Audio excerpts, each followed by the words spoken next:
This is the review for the college algebra final, first semester of the 2014-15 school year.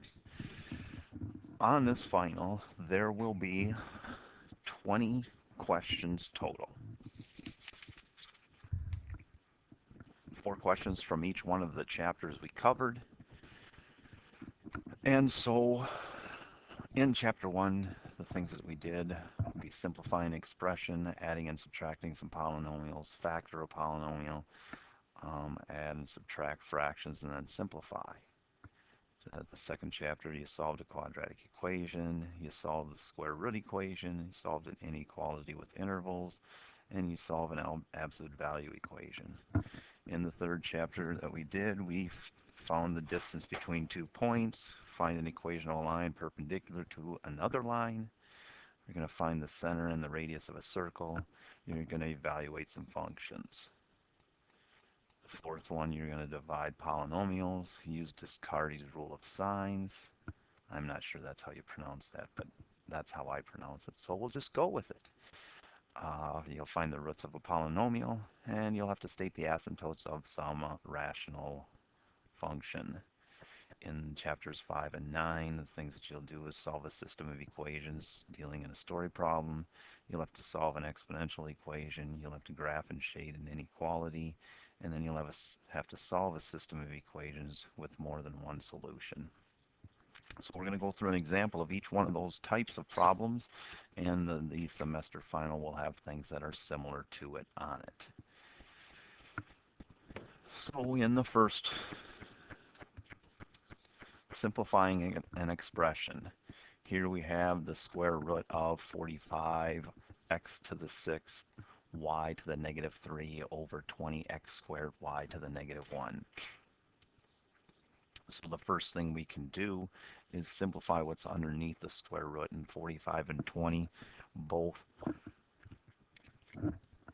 can be divisible by 5, so you would get 9 over 4. You have x to the 6th in the numerator, x squared in the denominator, so that's x to the 4th in the numerator. And when you have a negative exponent, remember that moves it to the top, and it takes that one and moves it down. So then you would have y squared in your denominator. And so then we still have the square root of all of that. And now you can take the square root of each part, and the square root of 9 is 3. The square root of x to the 4th is x squared, because you have to take that. That's like to the 1/2 power.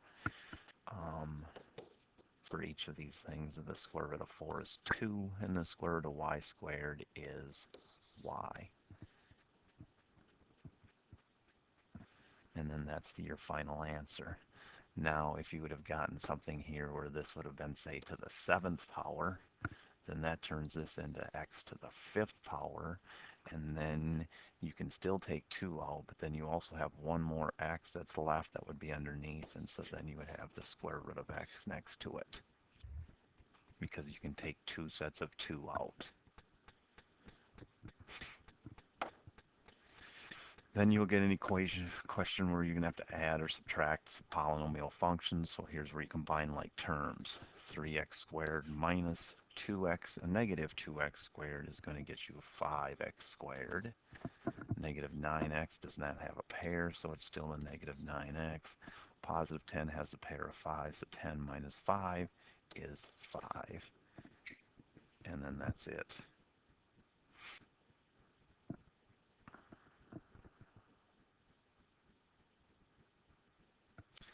For this one here, factoring it, this is a polynomial. There's 4 terms in it, so we should be able to group it 2 and 2. And in the first 2, you can factor out an x squared, and you're left with x minus 7, because they both have an x squared in common. The second 2, you can take a negative 9 out, and you would get x minus 7 as well. And then both of these terms, this is one term and that's a second term, they both have x minus 7 in common. And then you have, if you divide the x minus 7 out of this, it's x squared. And if you divide the x minus 7 out of that, it's minus 9. And then you might think that you're done, but you're not, because x squared minus 9 can be factored some more because that's a squared term. This is x squared, so there's maybe something you can do with the negative 9. And one of the facts is the negative 9. There are 3 and a negative 3, and that gets you to 0, which is the middle term. So this becomes x plus 3 and x minus 3. And the x minus 7 stays as is. And here then is complete factorization of x cubed minus 7x squared minus 9x plus 63. Finally, you will have to add or subtract a fraction and then simplify it. In order to add or subtract, you first have to have a common denominator, and before you can find a common denominator, you need to factor the denominators of both of these. This will be x minus 1 and x plus 1. This one will be x minus 2 and x plus 1. And so then the common denominator is going to be x minus 1, x plus 1, and x minus 2, because you have to use all of the different ones that you have. And so then we write that down here.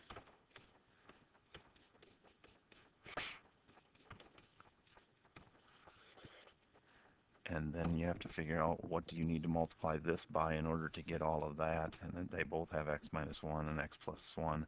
So the only thing you have to multiply is x minus 2 on both the numerator and the denominator, because that's just a form of 1. And so when you take x minus 2 times x, you get x squared minus 2x. And then with this one, do the same thing. They have x minus 2s, they have x plus 1s, so the one that's missing is x minus 1. And we have to multiply that by x minus 1 as well. And that would get you there. And then x plus 3 times x minus 1 is then plus x squared plus 2x minus 3. Because x squared, negative x, positive 3x, negative 3. And now you can simplify the numerator because you have x squared and x squared.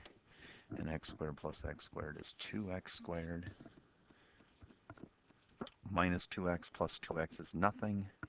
And then minus 3. And then that's over x minus 1, x plus 1, and x minus 2. Now this has a squared thing here. So maybe look to see if you can factor it. But there are no factors of negative 3 and a positive 2 that get you 0 in the middle. So then you just have to leave it. And then here is your answer. And that's all of the different questions that you will see from Chapter 1. Then on to Chapter 2, solving this equation.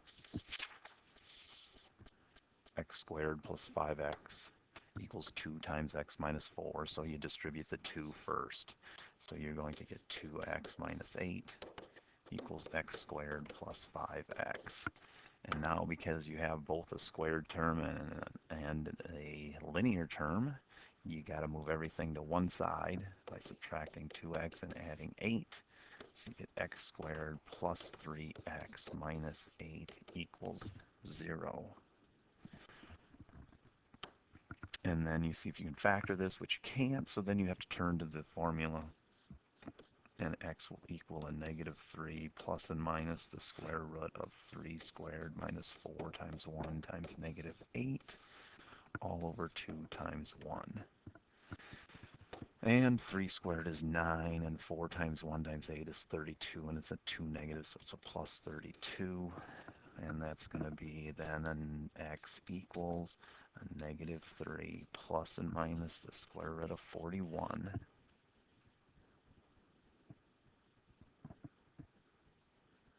All over 2.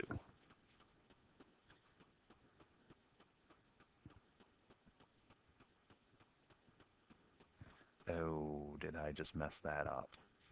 Sorry. This is supposed to be a plus 8, which turns that into a plus 8, and then that makes that minus 32, and then this becomes a negative 23, and so then that turns into a negative 3 plus and minus the square root of 23i over 2. There, that makes more sense. And so your two solutions are imaginary. Then you'll get one like this where you have to solve a square root problem. And remember here, you have to square this side first, square that side. Well, when you square this, you're multiplying it by itself. And when you multiply this thing times this thing, you're just going to get x minus 5. And then when you multiply that times that, this times this, you will get plus the square root of x squared minus 2x minus 15. And then when you multiply these two, you will get the same thing, plus the square root of x squared minus 2x minus 15. And then when you multiply this one times this one, you will get plus x plus 3 equals 16.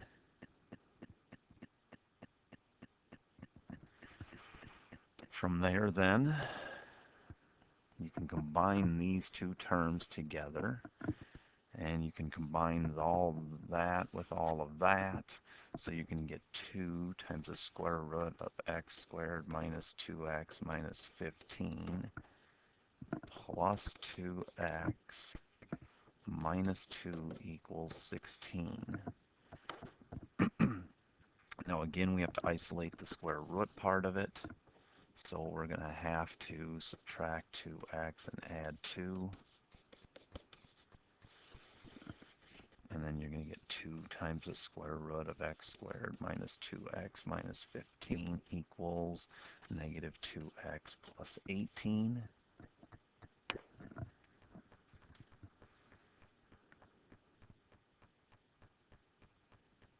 And then we're going to divide, get rid of this 2 next, so we're going to divide by 2 on both of them, and then you're going to get the square root of x squared minus 2x minus 15 equals negative x plus 9. Now we have to get rid of the square root, so we square this side and we square that side. Squaring this side is just going to get you x squared minus 2x minus 15. Squaring this side, remember, it's got to be written twice and multiply it out. So negative x and a negative x makes x squared. That's a negative 9x, so a negative 18x plus 81.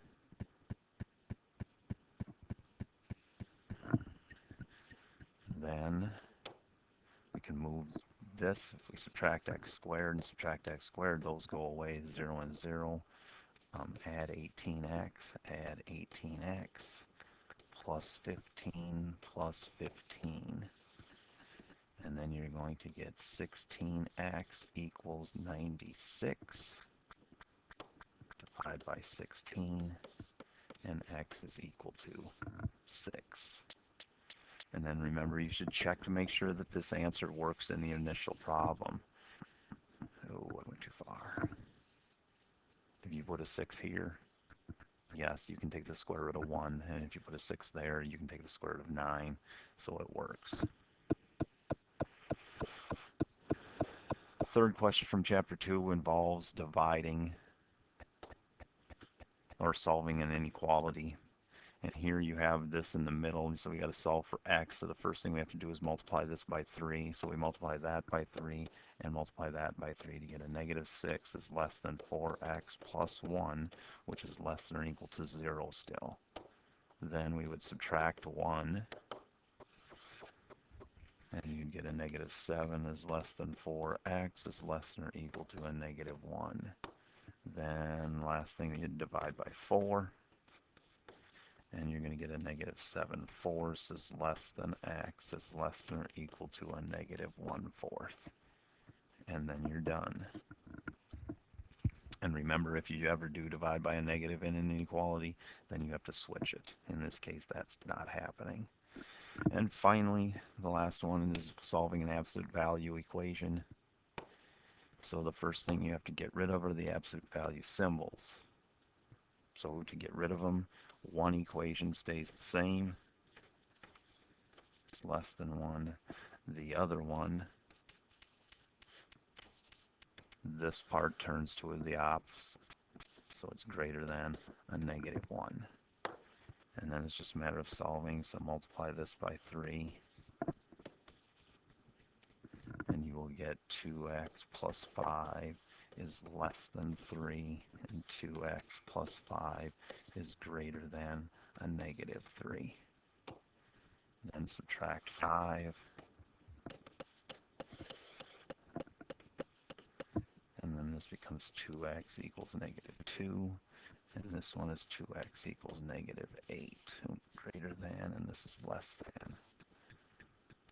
Finally, divide by 2, and x is less than a negative 1, and x is greater than a negative 4.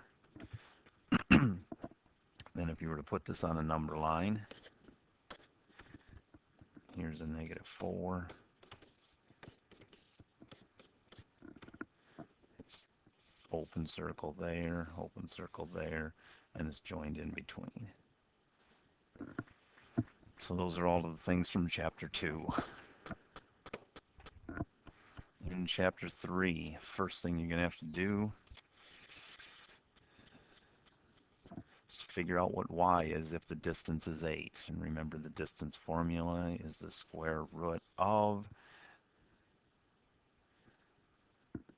the x values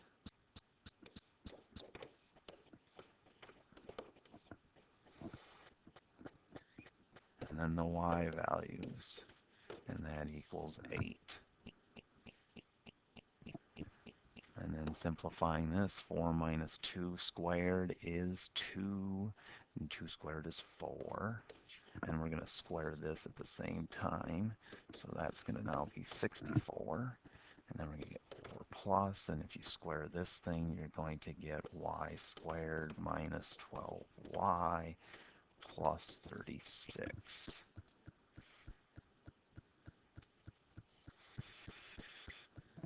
Then bring this over here by subtracting 64, combining that with the 4, the 36, and the negative 64, and you have y squared minus 12y plus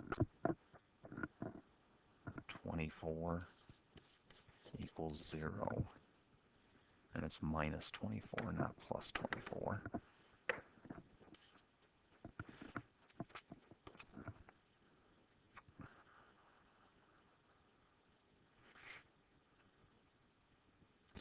And then you see if there are factors of negative 24, they get you to negative 12, and there aren't any. So then again, you have to turn to the formula. So y equals 12 plus and minus the square root of 12 squared minus 4 times 1 times a negative 24 all over 2 times 1. Excuse me. 12 squared is 144. 4 times 1 times 24 is 96, and it's a plus in between there.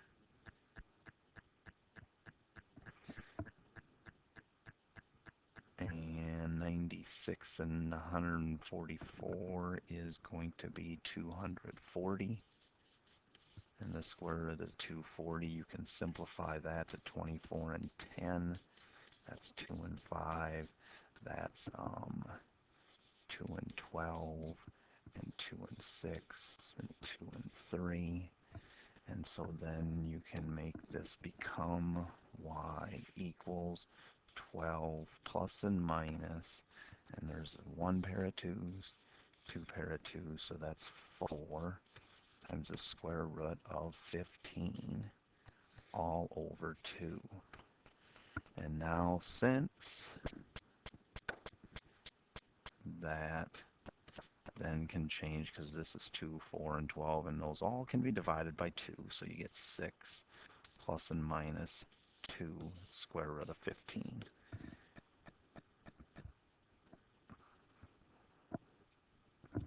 And those are the two places, what are the two values that y could be in order for you to find a distance of 8 from 2, 6 that has x value of 4. Second problem. Find the equation of a line through 2, negative 7 that is perpendicular to 3x plus 2y minus 5. Okay, so first off, you better figure out the slope of this. And if you're going to find the slope, you got to solve for y. So you're going to subtract 3x to get a negative 3x and then divide by 2. So your slope is a negative 3 halves x. So negative 3 halves is a slope. If it is going to be perpendicular, then the slope has to be the reciprocal and opposite of that. So it's going to be a positive 2/3 for this particular one. And then you can use that in your equation. The negative 7 equals 2/3 times 2 plus b.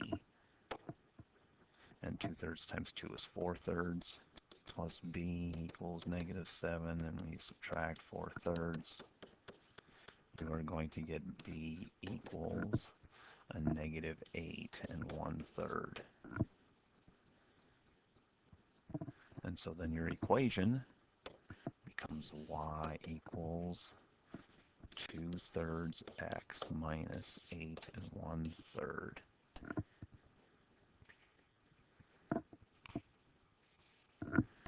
And find the center and the radius of the circle.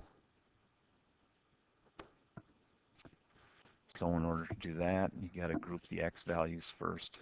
X squared minus 2x, and the y value is y squared plus 4y, and then equals 3, because you move the 3 to the other side.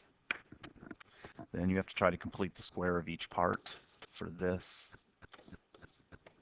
Remember, you take half of that middle term, which is a negative 1. The number that you had to put up here in order for you to complete the square is this number squared, and a negative 1 squared is plus 1. And so if you add 1 to this, you've got to add 1 to that. And then for the other one, half of 4 is 2, so this is going to become y plus 2. 2 squared is 4, so that had to be y squared plus 4y plus 4, so you can factor this down to that. It's the other way to look at it. And since we added 4 here, we've got to add 4 here. And so then 3 plus 1 plus 4 is 8. Now you have it in the correct form. So our center is going to be at a positive 1, negative 2. And the radius is the square root of 8.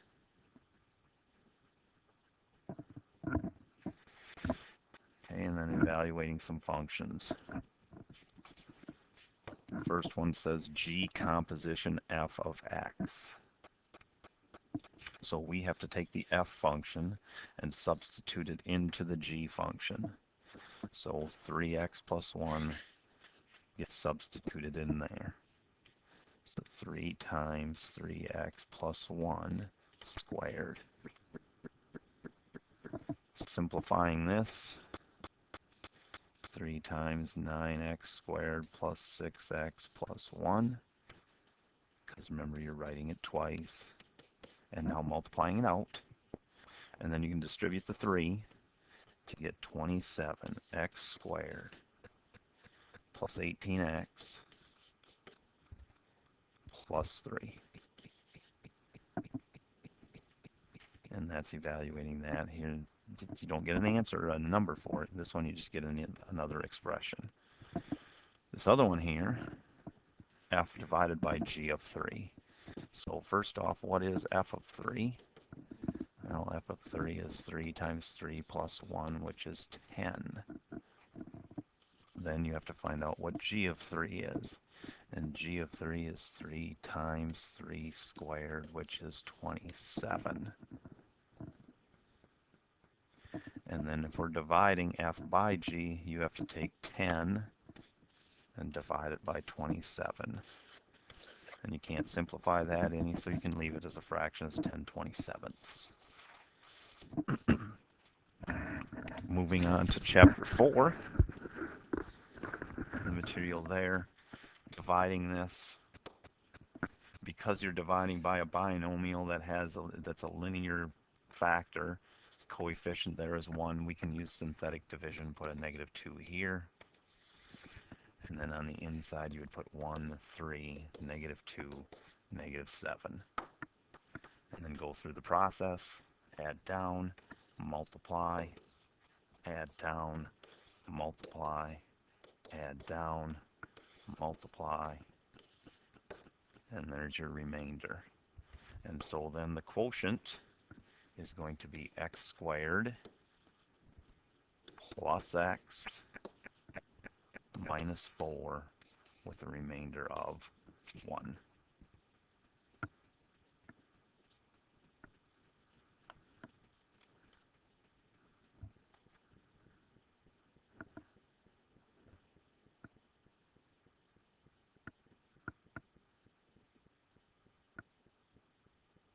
Oh, you've got to be kidding me. I rushed it too much.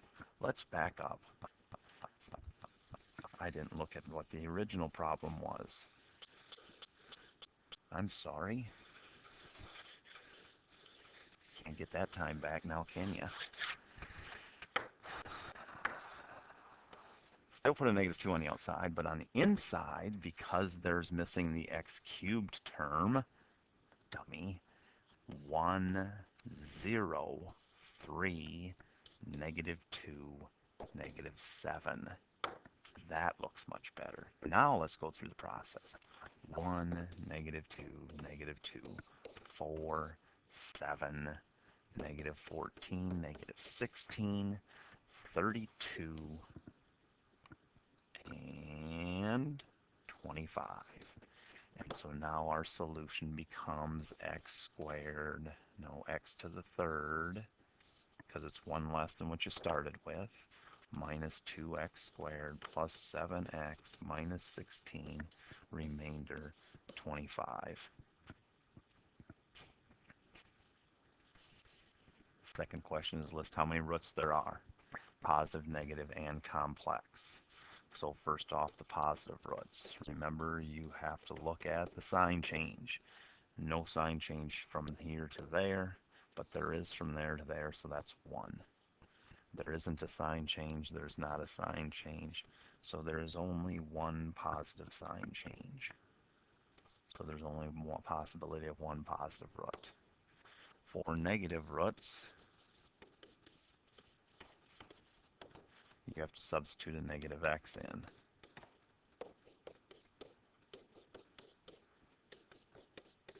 Now, when you substitute a negative x into that, and when you take it to the fourth power, it's still positive. When you take that to the fourth power, that's going to be a negative 3x to the third.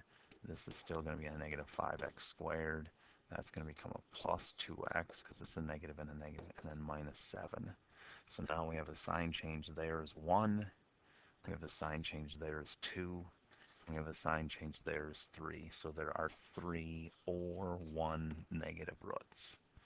And so then listing all the different possibilities, you can have 1 positive, 3 negative, which means there's no complex. You can also have 1 positive, 1 negative, and then that leaves 2 complex, because we have to have 4 in all. Okay, and then finding the roots of this particular function. If you can try to factor it, factor it. If not, then you're going to have to do the L thing and go through that whole process. In this case, are there factors of a negative 4 that get you to a negative 3? Yes, negative 4 and a positive 1. So then you would have x squared minus 4 and x squared plus 1. And it's like solving the equation, having it equal to 0. And then if you set this equal to 0 and solve, you'd get x squared equals 4. So x equals plus and minus 2. Here you would get x squared equals a negative 1. Square root of a negative 1 is x equals plus and minus I. And then you're done. So here are the 4 roots. 2 real, 2 imaginary. Finally, finding all the different things for a rational function. First, the vertical asymptotes. Remember, that's dealing with the zeros of the denominator. So x squared minus 9 equals 0. If you solve that by adding 9, you get x squared equals 9. And then you take the square root, so x equals plus and minus 3. Second thing would be the horizontal asymptote. Horizontal asymptote, you look at the leading coefficient because they're both to the second power. This is a 1, that's a 2, so our horizontal asymptote is y equals 2, because it's 2 over 1, because those are the same. If this number up here is a 5, and this one stays at a 2, then there isn't a horizontal asymptote. If this one is a 5, then this one is a 12. Well, now because the top one is smaller, then the horizontal asymptote is at 0. And remember, if this one is 1 more than that one, so let's say that one is 3, and this one down here stays at 2. Now you have no horizontal asymptote, but then you have a slant asymptote. And to find the slant asymptote, you just have to divide it out.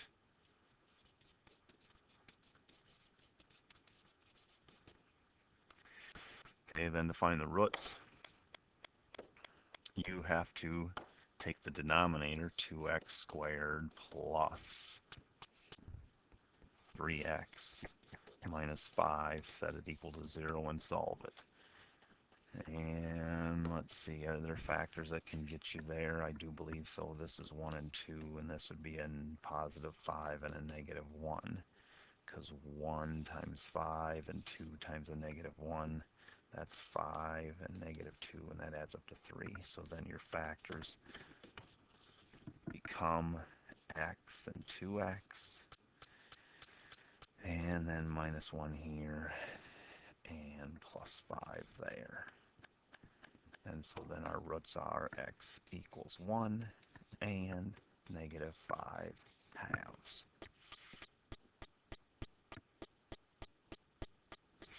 Now remember, the other thing is if one of these also happens to be one of those, then that one becomes a whole. I don't think you'll have a question that whole will happen, but you never know. Finally, to find the y-intercept, you have to substitute a 0 into this, and into that, and into that. That's going to become 0, that's going to become 0, so you have a negative 5 in your numerator. Here, that's going to become 0 minus 9 is a negative 9, so the y-intercept is going to be 5/9. Then moving on, doing this, I do believe this is an example we went for on your test for the last chapter that you did. So you have 150 deaths, 48 for one, 70 for another, and you have 84.10 to spend. So you have x plus y equals 150, and then you have 48x plus 70y equals 84.10. And then you can solve this any old way you want.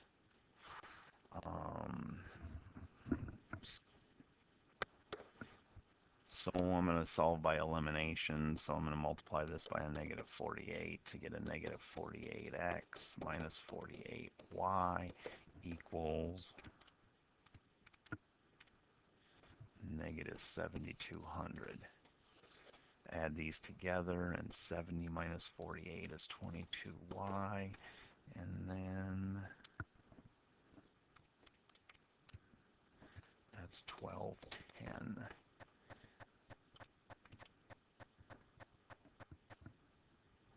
And so then divide by 22, and y is 55. And if y is 55, x plus 55 is 150, and subtract 55 to get 95 for x. And so then you should say West ships 95, East ships 55.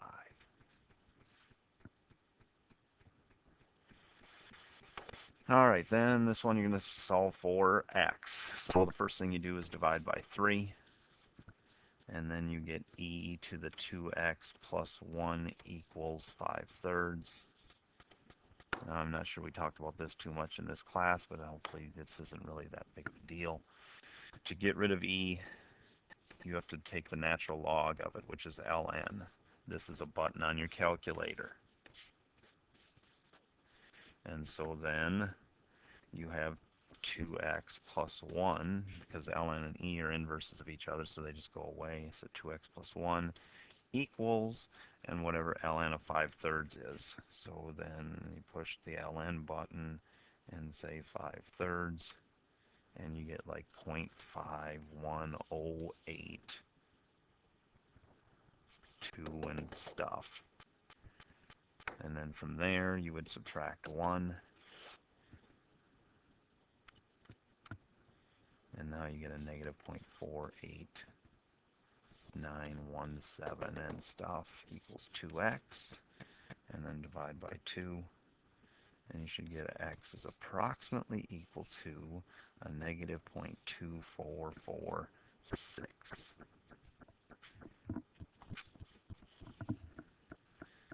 Finally, solving this type of an equation, we're going to solve by substitution, so we're going to move that over to get x equals 1 minus y.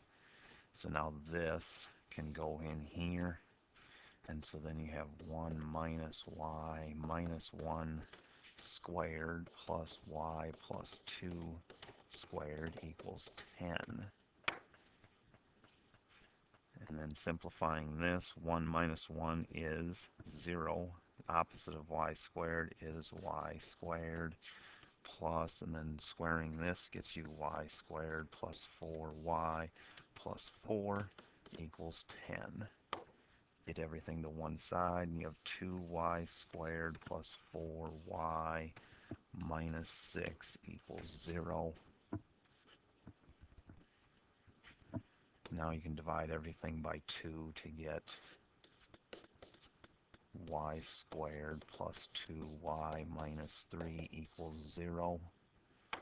And now are there factors of negative 3 that get you to a positive 2? Yes, there are. It's a plus 3 and a negative 1. And so in this case, y is equal to a negative 3, and in this case, y is equal to 1. Then you can go back up to this equation right here and substitute into y, so you get x equals 1 minus y. And so then we can take these two values of negative 3, so x equals 1 minus negative 3, and then x equals 1 minus 1. And so then in this case, x is equal to 4, and here x is equal to 0. So our two coordinates are 0, 1, and 4, negative 3. Finally, the last question of the day will be this one, where you have to graph a combined inequality. This first one is the absolute value of x minus 2 is less than or equal to 5. So then first thing to solve this, to get rid of the absolute value symbols, you would have x minus 2 is less than or equal to 5 and greater than or equal to a negative 5. Then if we add 2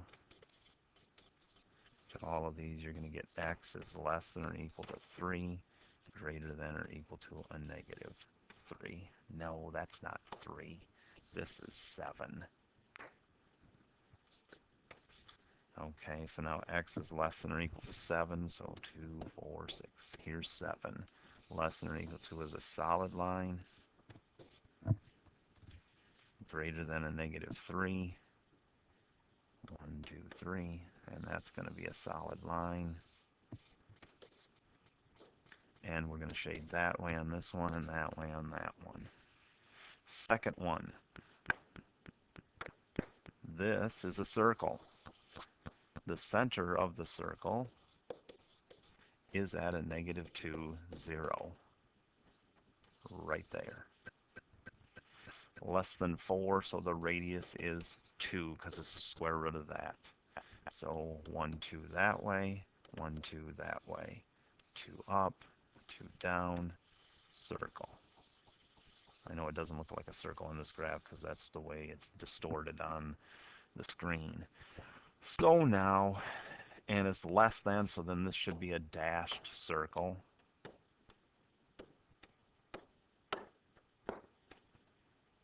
And then you have to figure out which side to shade.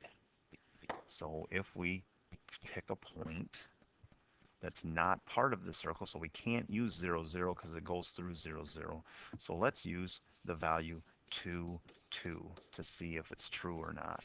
So if we put a 2 here and a 2 there, 2 plus 2 is 4, and 4 squared is 16, and 2 squared is 4, and 16 plus 4 is 20, and is 20 less than 4? No, it's not. So this would be false. This part would be true. So we are now shading in here.